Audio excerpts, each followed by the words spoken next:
Gerald Anderson emosyonal na hinarap si Julia Barreto.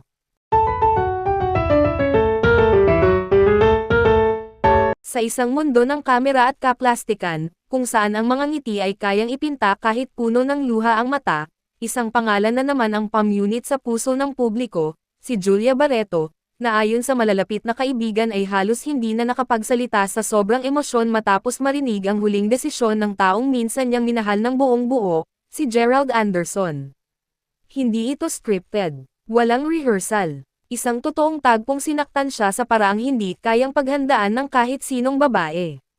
Sa isang eksklusibong pribadong dinner na dinaluhan ng ilang piling personalidad, nag-cross muli ang landas nina Julia at Gerald, isang pagkikita na kung tutuusin, ay matagal nang iniiwasan ng dalawa. Ngunit ngayong wala ng hadlang, harapan na silang nag-usap, walang tagapamagitan, walang kamera, tanging dalawang pusong minsang naging isa, ngunit ngayoy dayuhan na sa isa't isa. Ayon sa mapagkakatiwalaang source, mahinahon ngunit diretso ang tinig ni Gerald nang sabihin ang mga salitang tila sumaksak sa puso ni Julia.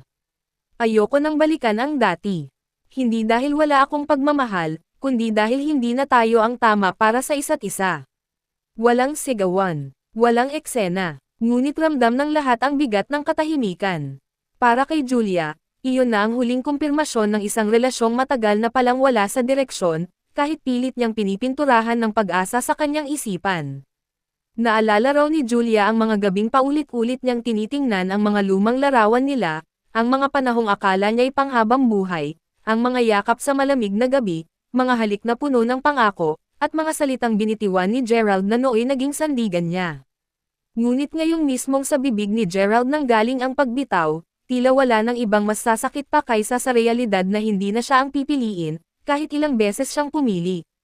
Ang kanyang mga mata, mapupungay, tahimik, at punong-puno ng damdaming pilit itinatago, ay nagsimulang mamasa.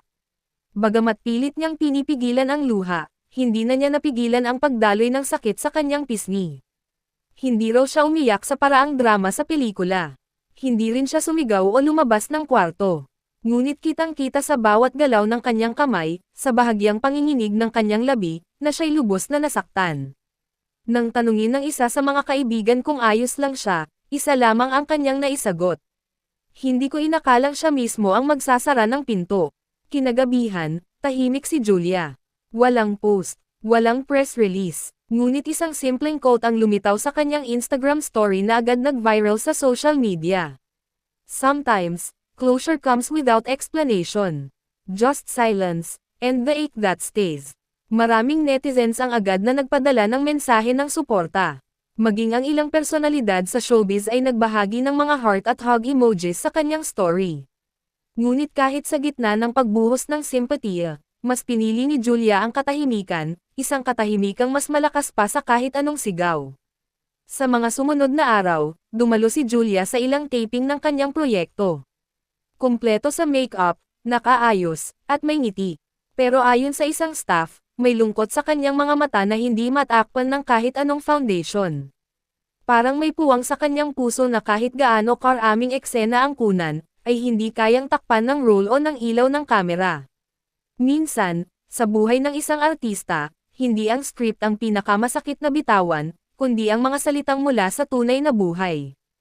At ngayong tuluyan ng pinili ni Gerald Anderson ang isang direksyong wala si Julia, ang tanong ng marami, makakabangon pa ba ang aktres mula sa sakit ng hindi pagpili sa kanya? Pero kung may isang bagay na hindi matutumbasan ng kahit anong pagbitaw, ito'y ang katatagan ni Julia Barreto na sa kabila ng bawat pagkawasak, ay natutong ngumiti pa rin, para sa sarili, para sa pamilya, at para sa panibagong bukas. Gitling.